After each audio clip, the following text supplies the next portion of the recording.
حق میں کریں گے۔ میرے عزیز دوستوں اور بزرگوں، میں آپ سے یہ گزارش کرنے آیا ہوں کہ اتر پردیش کی سیاست آپ مجھ سے اچھا جانتے ہیں۔ پچھلے 50-60 سال سے مسلمانوں نے اتر پردیش نے ضرور بھارت کی جمہوریت کو اور اتر پردیش کی جمہوریت کو مضبوط کیا۔ ہمارے بزرگوں نے بھارت کی جمہوریت کو مضبوط کرنے کے لیے اپنا خون پسینہ بہایا۔ ہم نے اپنے ووٹ کا استعمال کیا اور ہم نے مختلف سیاسی پارٹیوں کو اقتدار سے نوازا۔ برسوں آپ نے کانگریس کا ساتھ دیا، اس کے بعد چودھری چرن سنگھ نے لوک دل بنائی، آپ نے ان کا بھی ساتھ دیا۔ پھر اس کے بعد سماجوادی پارٹی اور بہوجن سماج پارٹی کو آپ نے ووٹ دے کر کامیاب کیا۔ میں آپ کو یہ بتلانے آیا ہوں، آپ سے گزارش کرنے آیا ہوں کہ میرے عزیز دوستوں اور بزرگوں، اب کی بار آپ کو اپنی قیادت کو، اپنی لیڈرشپ کو بنانا پڑے گا، کیونکہ اگر آپ اتر پردیش کے حالات پر نظر ڈالیں گے تو بھارت کی جمہوریت اور اتر پردیش کی جمہوریت کی ایک تلخ حقیقت ہے،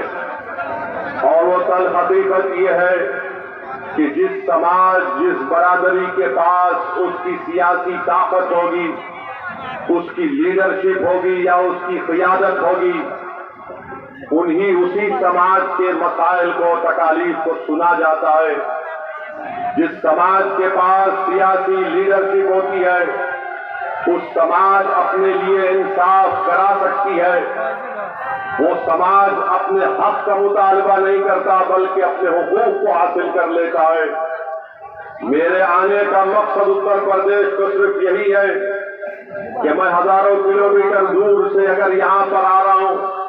تو اللہ سبحانہ و تعالی میرے دل کا حال جانتا ہے۔ میں اپنی مقبولیت کے لیے یا اپنی انا کی تسکین کے لیے نہیں آیا ہوں، میں یہاں پر اس لیے آیا ہوں تاکہ میں کچھ جو زندگی کا مختصر سا وقت اللہ نے ہم تمام کو دیا ہے، میں اپنی زندگی کے وقت کو اتر پردیش بلکہ پورے ملک میں مسلمانوں کی سیاسی قیادت کو بنانے میں اپنا وقت لگا رہا ہوں۔ مجھے آپ لوگوں کی دعاؤں کی ضرورت ہے، مجھے آپ لوگوں کی دعاؤں کی ضرورت ہے۔ اگر کوئی اسد الدین اویسی سے اتفاق نہیں رکھتا، اگر کوئی اسد الدین اویسی سے نفرت بھی کرتا ہے تو میں ان نفرت کرنے والوں سے جو مجھ سے اتفاق نہیں رکھتے، میں ان سے بھی اپیل کر رہا ہوں کہ میں مسلمانوں کا لیڈر نہیں ہوں، نہ میری کوئی خواہش ہے مسلمانوں کا لیڈر بننے کا۔ میری ایک ہی خواہش ہے کہ اس ہمارے وطن عزیز کو، جس کو ہمارے بزرگوں نے اپنے خون سے سینچا، جس کو ہمارے معزز علماء کرام نے انگریزوں کے خلاف جہاد کا فتویٰ دے کر اپنی جانوں کی عظیم قربانی کو دی، یہ سرزمین پہ جہاں پر چپے چپے پر ہمارے اسلاف کی نشانیاں ہیں، یہ وہ سرزمین ہے جہاں پر ہم نے جہاں بانی اور حکمرانی کی۔ آج اگر اسی سرزمین پر ہمارے خون کی اہمیت نہیں ہے، ہمارے آنسو کی اہمیت نہیں ہے، ہمارے بچوں کے روشن مستقبل کی اہمیت نہیں ہے، آج اسی سرزمین میں ہمارے لیے اسکول نہیں کھولے جاتے، ہمارے بچیوں کے لیے تعلیم کا مؤثر انتظام نہیں کیا جاتا، آج اسی سرزمین پر جہاں پر ہمارے بزرگوں نے جہاں بانی اور حکومت کی، جہاں پر انہوں نے علم کی شمع کو جلایا، آج اسی سرزمین پر ہم کو انصاف کے لیے بھیک مانگنا پڑتا ہے۔ میرے عزیز دوستوں اور بزرگوں، میں ان تمام حضرات سے اپیل کر رہا ہوں کہ مجھے مت دیکھو، آپ ان مسائل پر نظر ڈالیے، اور اگر یہ مسائل سچ ہیں، اگر یہ ناانصافی ہو رہی ہے تو پھر آپ نے اپنے آپ میں تبدیلی پیدا کرنے کی ضرورت ہے۔ آپ یاد رکھیے، جب تک آپ بھارت میں مسلمان اپنی سیاسی قیادت کو نہیں بنائے گا، جب تک بھارت میں مسلمان اپنے ووٹوں سے اپنے نیتاؤں کو نہیں بنائے گا، اس وقت تک مسلمانوں کو شکایت کرنی پڑتی رہے گی، اس وقت تک مسلمانوں کی آنکھ میں آنسو آتے رہیں گے، اس وقت تک مسلمان نوجوان جیل کے میں اپنی جوانی کو برباد کرتا رہے گا۔ آج آپ کو فیصلہ کرنا ہے کہ کیا ہم وطن عزیز میں بھیک مانگیں گے، کیا ہم وطن عزیز میں نام نہاد سیکولر پارٹیوں کے ان کے دفتر پر جا کر ان سے بھیک مانگیں گے کہ ہم کو ہمارا حق دو؟ میں آپ کو صرف ایک ہی بات بتانے آیا ہوں کہ ہم کو اگر بھیک مانگنا ہے تو اللہ سے مانگنا ہے۔ اللہ ہمارے لیے کافی ہے، حسبنا اللہ ونعم الوکیل۔ اگر ہم کو اپنا حق حاصل کرنا ہے، متحد ہو جاؤ، اپنے اپنے مسلک پر ضرور چلو، مگر یاد رکھو میں بار بار اس بات کو کہہ رہا ہوں کہ یہ ملک ہمارا ہے اور ہمارا رہے گا، مگر ہمارے اس ملک میں جو اندھیرا چھا چکا ہے،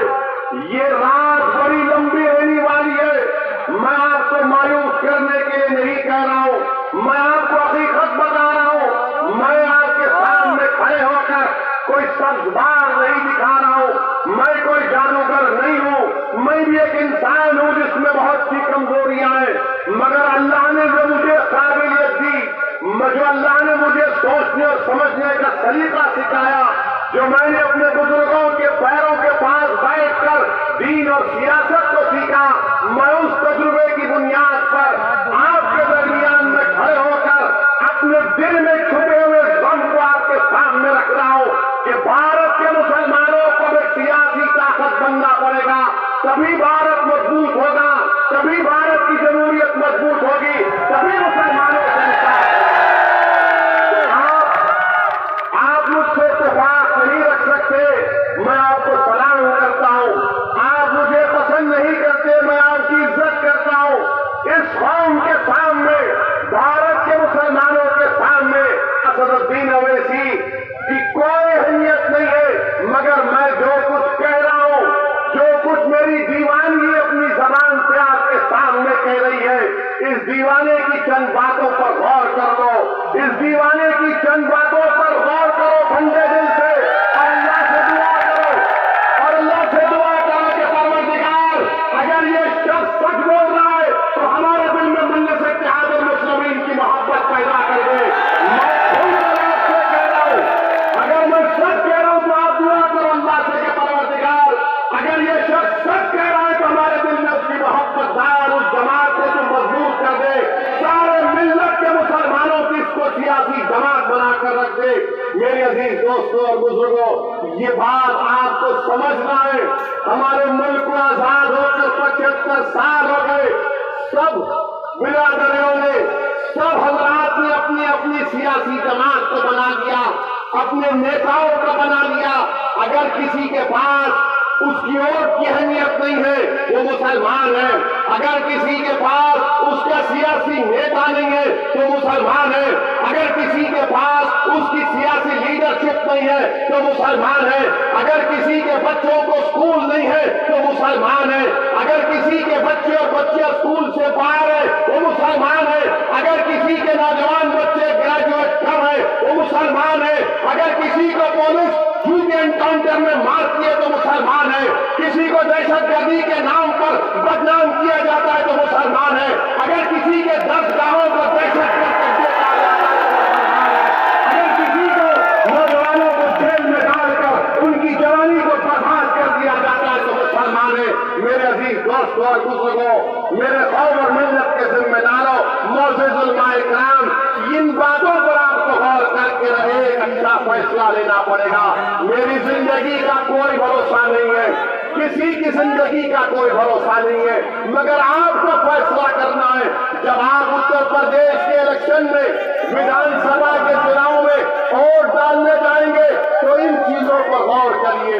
ان مطالبات پر، ان ایشوز پر، ان مسائل پر غور کر کے اپنے ووٹ کا استعمال کریے۔ مجھے یقین ہے کہ اللہ سبحانہ و تعالیٰ آپ سے اچھا فیصلہ لینے لگائے گا۔ دوسری بات جو مجلس اتحاد المسلمین پر تنقید کی جاتی ہے کیا تنقید کی جاتی ہے کہ مجلس کو اگر ووٹ دیں گے تو فسطائی طاقتیں مضبوط ہو جائے گی. مجلس پر الزام اگر مجلس کو ووٹ دیں گے تو بی جے پی جیت جائے گی. اگر مجلس کو ووٹ دیں گے تو کیا مسلمان کیسا رہے گا مل کر؟ میں آپ کو بتانا چاہ رہا ہوں میں کسی مذہب کے خلاف نہیں ہوں، نہ کبھی تھا نہ کبھی رہوں گا انشاءاللہ تعالی. میری جماعت کی پالیسی کسی مذہب کے خلاف نہیں ہے.